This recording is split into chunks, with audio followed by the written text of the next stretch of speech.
Hello, everyone, and thank you for joining us on the Fully Managed podcast. Thank you, Cory, so much for joining me today. I really appreciate it. Thanks for having me. Thank you. So today, because you are a fellow Philadelphian, fellow Philly friend, as I like to do the alliteration, we're going to start with some rapid fire questions about Philly. Are you ready? Sure am. Alrighty. Okay. Easy one. First word that you think of when you hear Philadelphia. No thinking. Just Gritty. gritty. Perfect. Exactly what I'm looking for. Okay. Okay. I should have said what word am I thinking of right now? Okay. Next one. What celebrity do you think of when you think of Philadelphia? Will Smith. I knew it. I was here. I get the same answers I would say probably every time.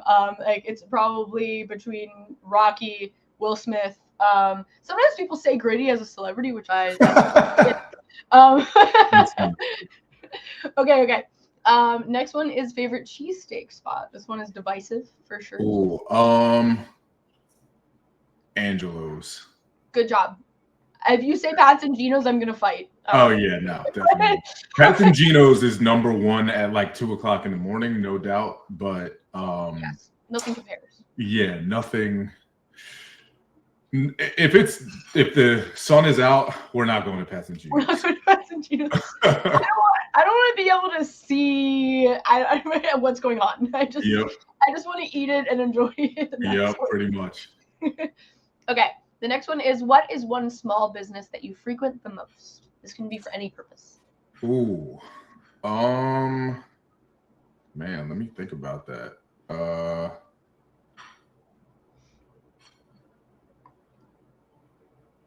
don't know if I have one. I'm trying to think like, where do I feel like I usually go to like the bigger businesses. What about like a restaurant? That's a small business. Yeah.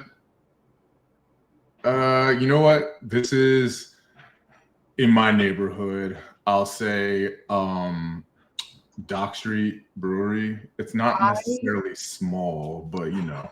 Yeah, but it's not small as in physically, but there's not more than one, right? Yeah, exactly. So like it's still a small business, and I've been there and I absolutely love it too. So I no debate there. Okay, maybe now this one might be the same thing, but what is your favorite place for a drink or a meal? Oh, all right. So it's not the same place, but That's good. A meal. I'm gonna go Barclay Prime. Okay. Yes. Yeah. I'm a steak guy.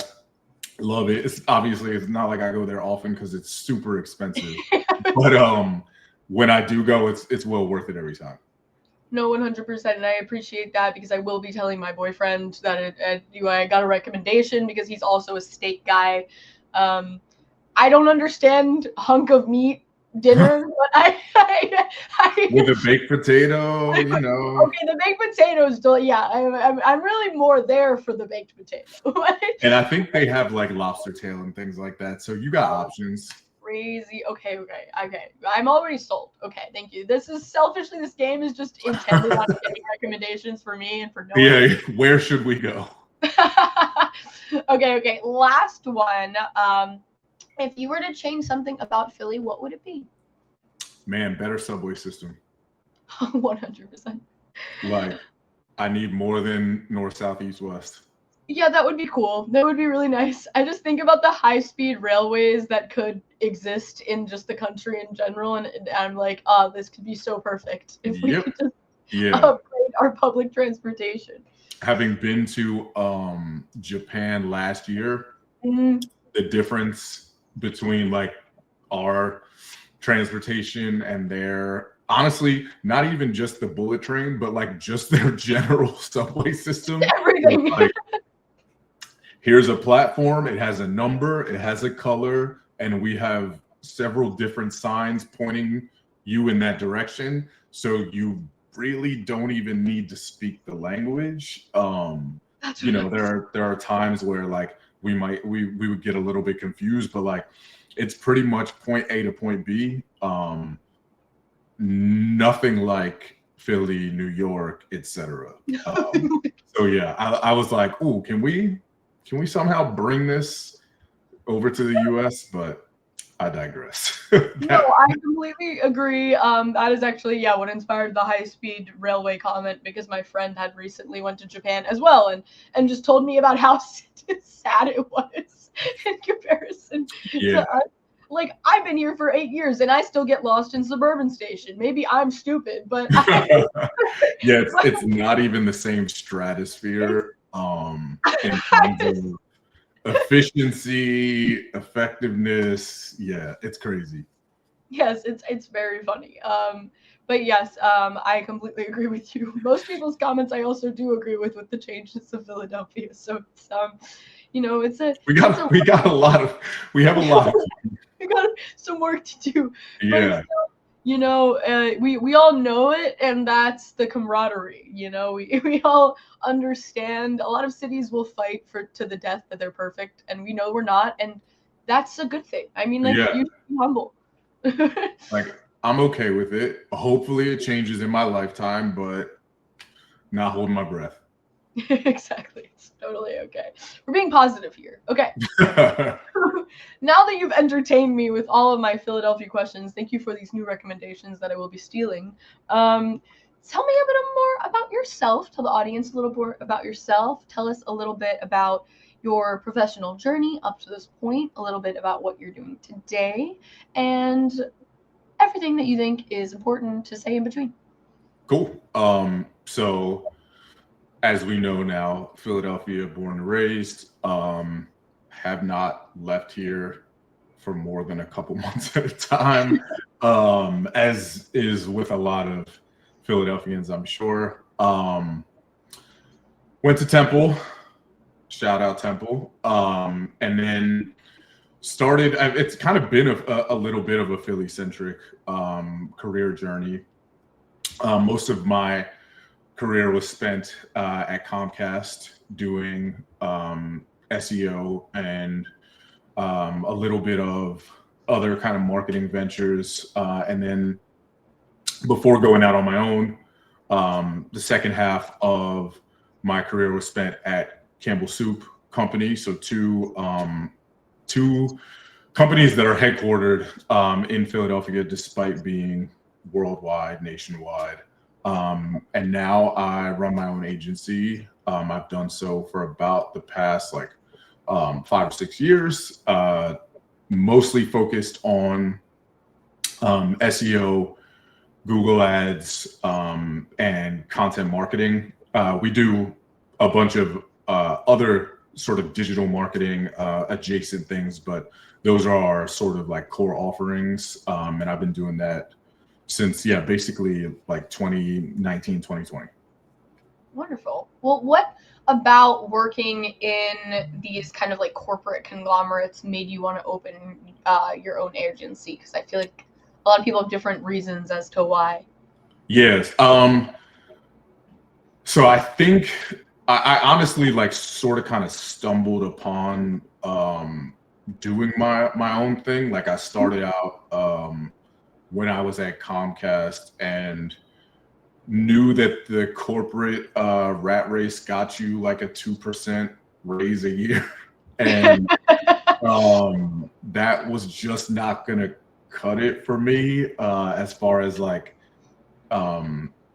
my discretionary spending, if you will. And I was like, all right, still have student loans, paying rent in the city, so on and so forth. I need to figure out a way to make additional money.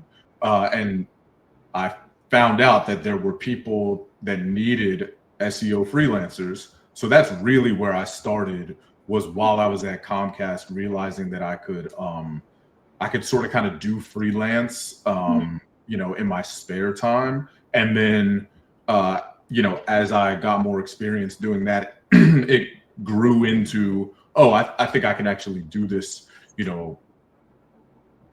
even bigger than, a single freelancer, but also simultaneously realizing that I could take the things that I didn't like about corporate, and take the things that I did like, about the corporate environment, and use those to, when I start my own company, shape my own culture, that I want, as opposed to, a little bit more of the like starchy, super formal corporate environment that sometimes doesn't necessarily allow for, personality to shine through. Yeah. Or if you're at a bigger company, like Comcast, there's a whole bunch of red tape that you have to, cut through to get things done. It was just fun to be more agile on my own. If I thought of something, I could do it that same day if I wanted to, as opposed to having to, run through 800 different checks and balances and approvals.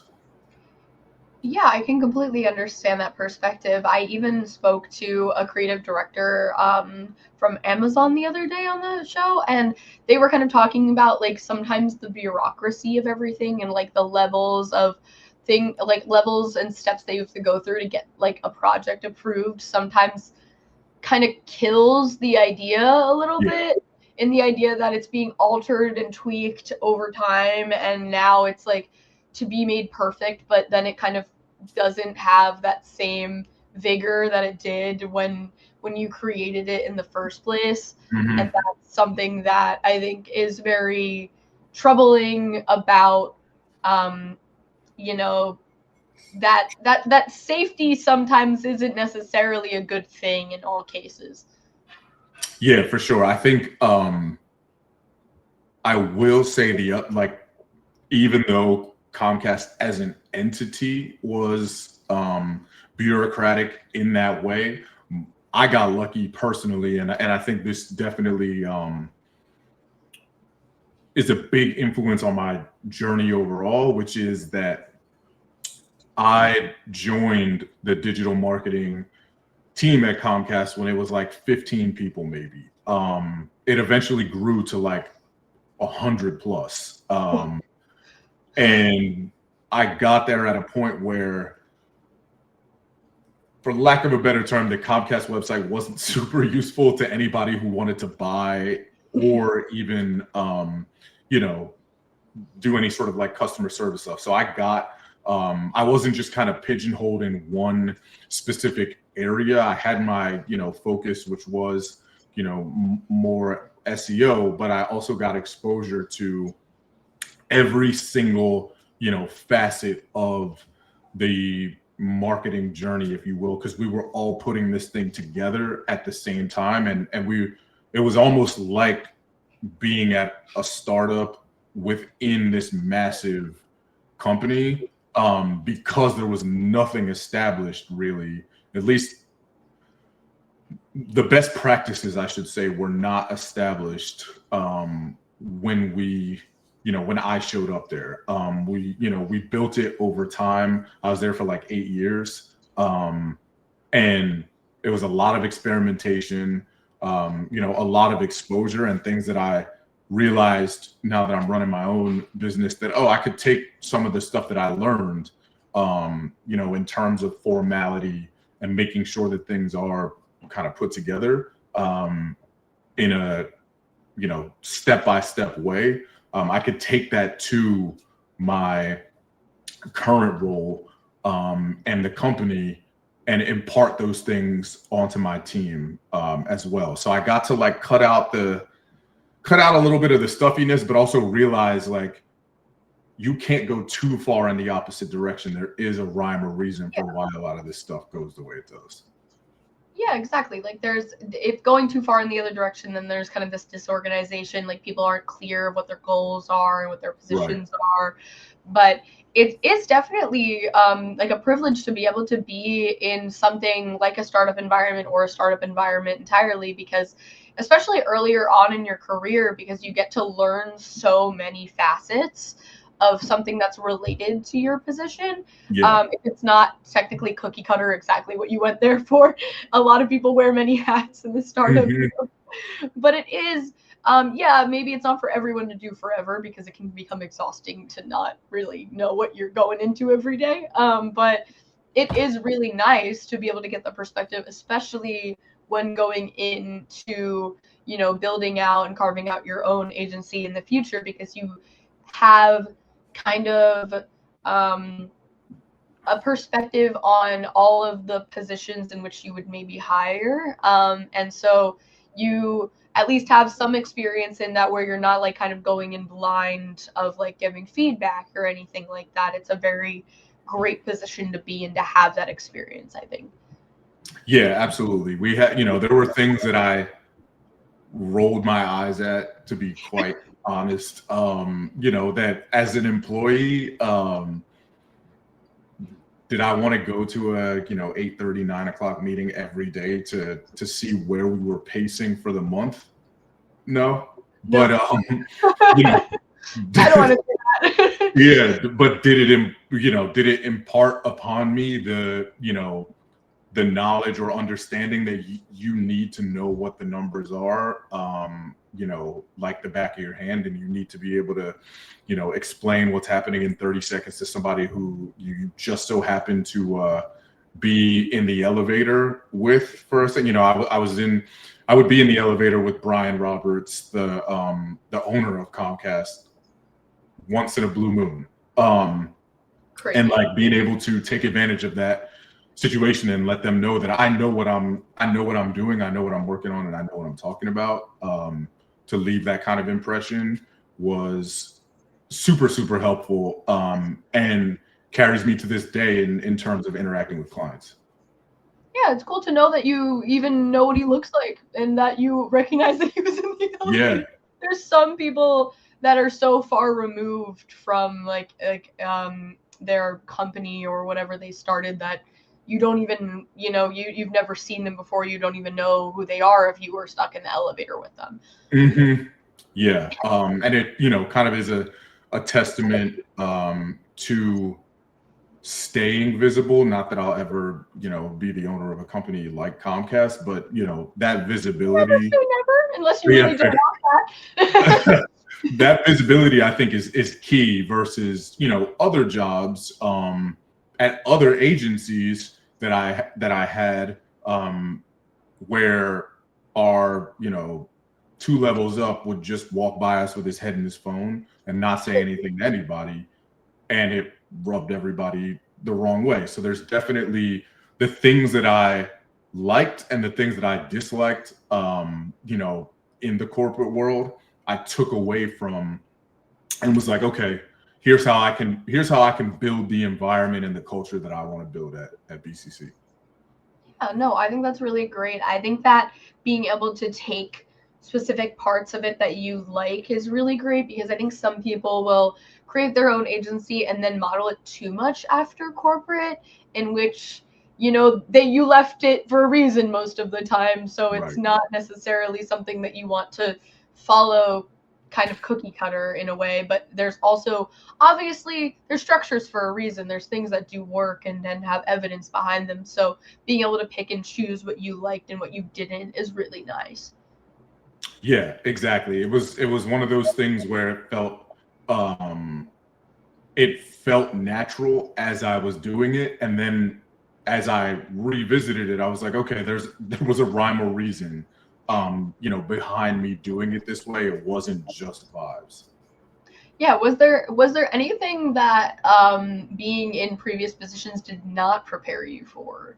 That, you know, like you really noticed, oh damn, I need to adjust for this. Yeah, absolutely. I mean, I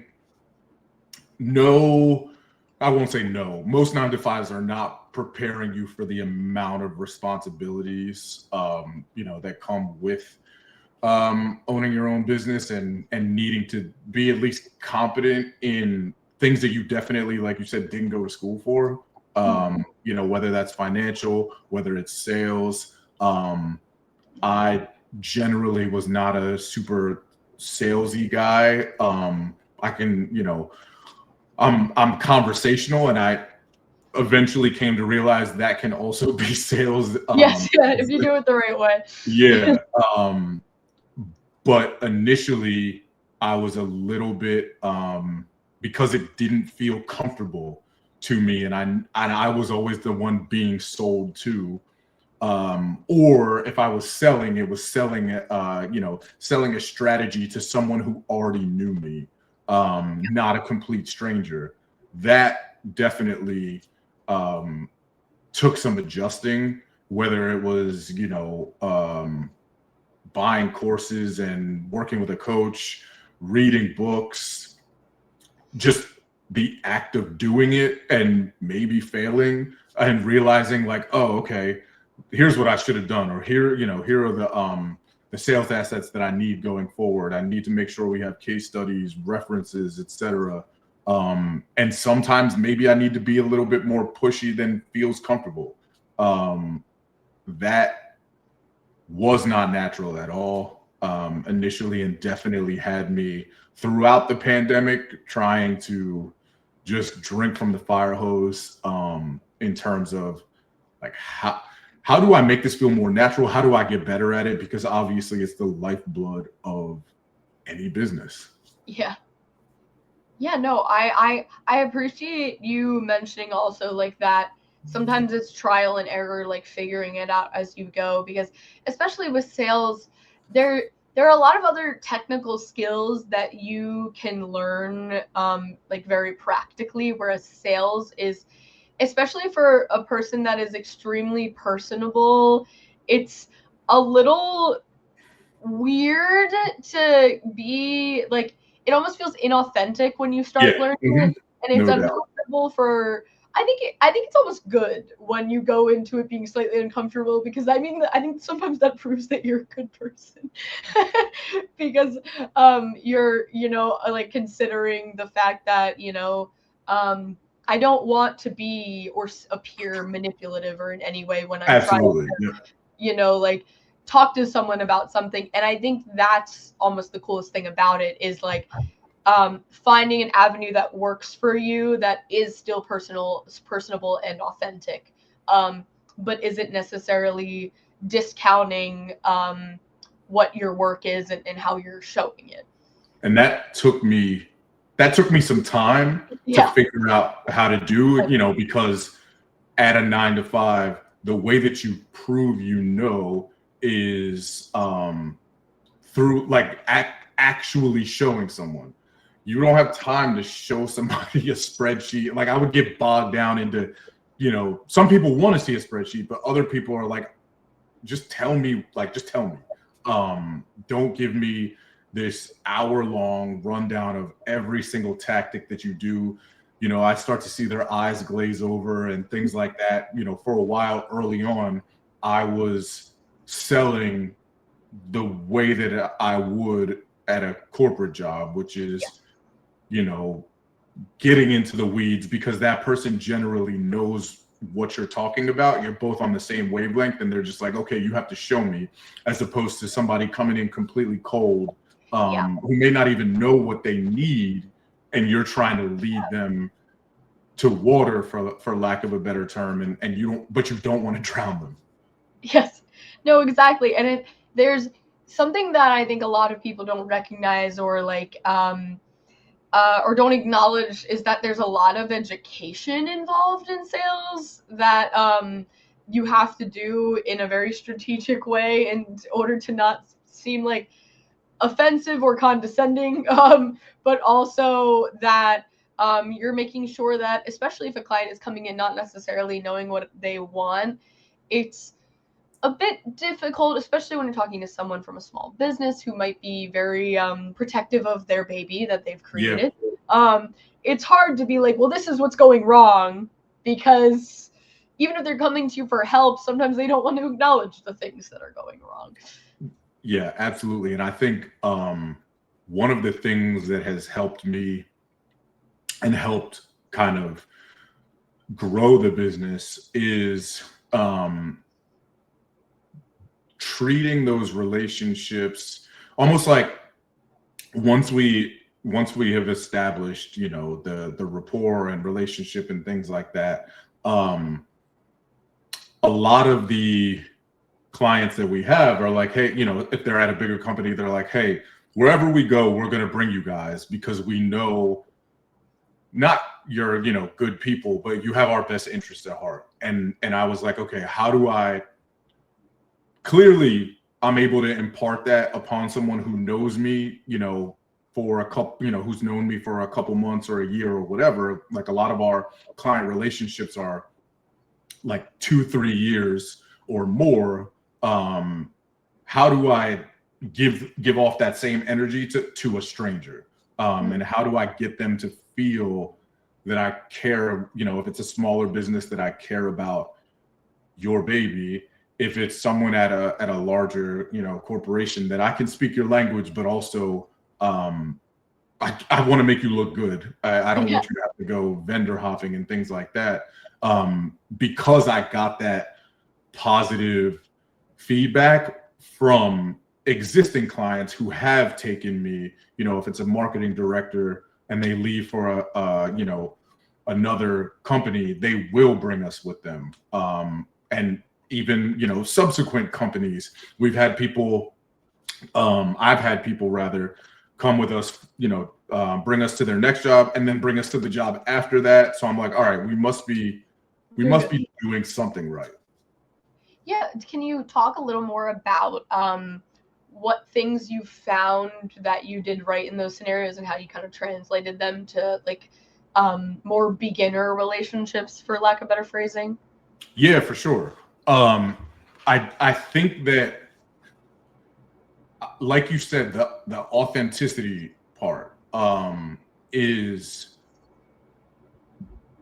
honestly, I would say that's the number one thing. And I think prior, when I was trying to learn sales and I was being a little bit more rote in how I went about things instead of just being myself, it came across as inauthentic. When I would hear from clients like, oh, like, we know he cares. We know sometimes it's hard for him to say like, no, we can't do that, or, something like that, because he wants us to succeed. Once I've started to receive that feedback and I was like, okay, people can tell. And then I started hearing it in our intro conversations of someone being like, oh, I like your vibe, or I can tell that you know your stuff. And I can tell that you care about, what you do and things like that. I was like, all right, I'm now able to bring who I really am to a conversation with somebody who doesn't know me, and maybe is highly skeptical of who we are, just because in the marketing world, people will sell you a dream and they'll tell you they can get it done for $1. So that authenticity, I think, was key. Yeah, I completely understand what you're saying. I hear a lot of people from obviously this podcast is containing a lot of people from agencies, and I hear a lot that people come to someone saying, I've been burned by previous agencies for so and so reason, all the time. And that makes me think, who am I speaking to on the podcast that has burned people? Because statistically, someone has to be doing it. Absolutely, yeah, absolutely. That is one of the things that everybody kind of seizes on it as like, oh, statistically, I'm sure you've been burned by an agency, maybe a churn and burn agency, but it's like, how do I not only use that to my advantage from a sales standpoint, to tell you that I'm not, and we're not. Yeah, exactly. That company. And then having people who are working, have worked with us in the past, vouch for that fact, and the fact that we are transparent, we do get results, we do care, and we're just, honestly, at the end of the day, we're fun to work with. Like, that's part of it also, is I want to make the relationship as fun, for lack of a better term, as possible.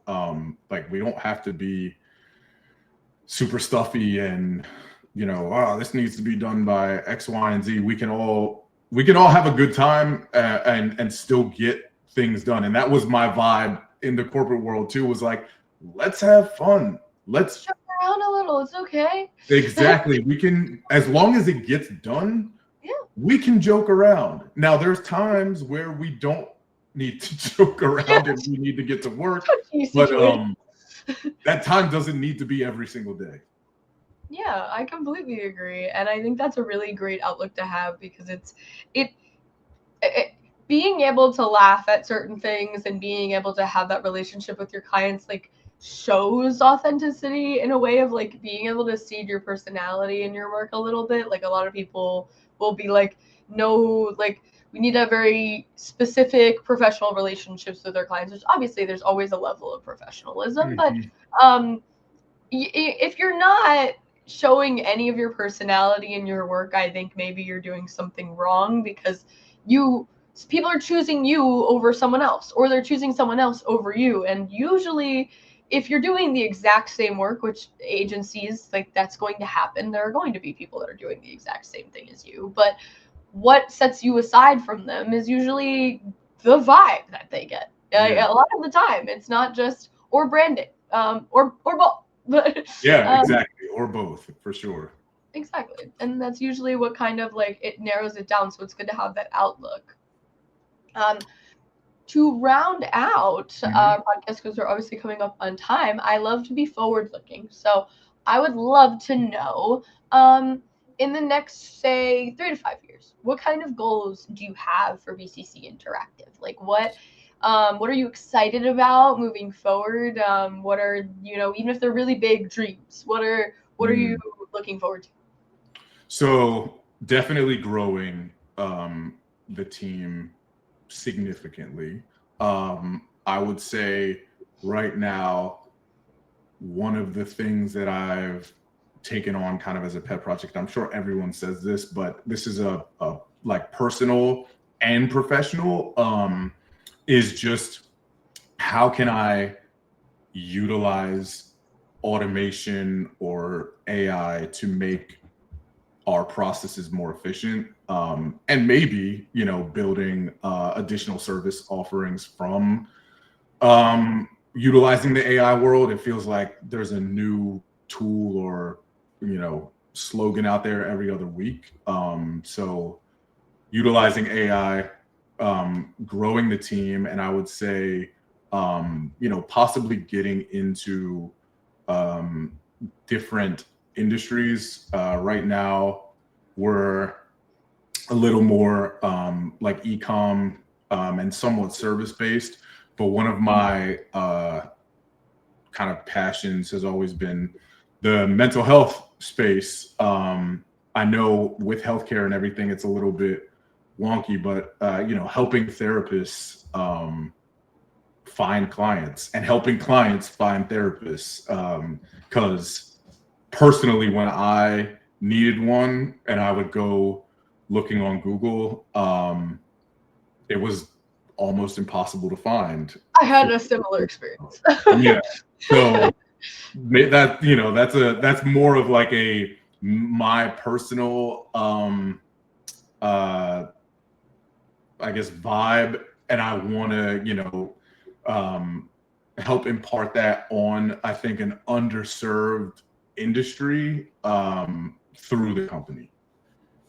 I think that's lovely, and I think that passion projects are something that really, like, propels people in their career sometimes. So I hope that you get to be involved in the mental health space a little bit more. I know that with HIPAA and everything, there's some complexities that you have to learn and get your head around if you're not familiar with this space. But it's I talk to a lot of people that are specifically in that niche, and everyone does, like, find their own way in it too. So I'm sure that if you're already capable of doing it in other spaces, it's just a few more things to learn. So I am excited for your future endeavors. And thank you so much for coming on today. This was absolutely lovely. Love talking about Philadelphia. Love talking about your business. I think that this was really fun. And thank you for sewing your personality into this as well as your business itself. Yeah, thank you for having me. This was a good time. Always good to do talk to another Philadelphian. Thank you so much. Well, thank you again so much for joining me. Thank you everyone for listening. Don't forget to check out Cory in the description. And thank you for joining us today. Have a lovely day.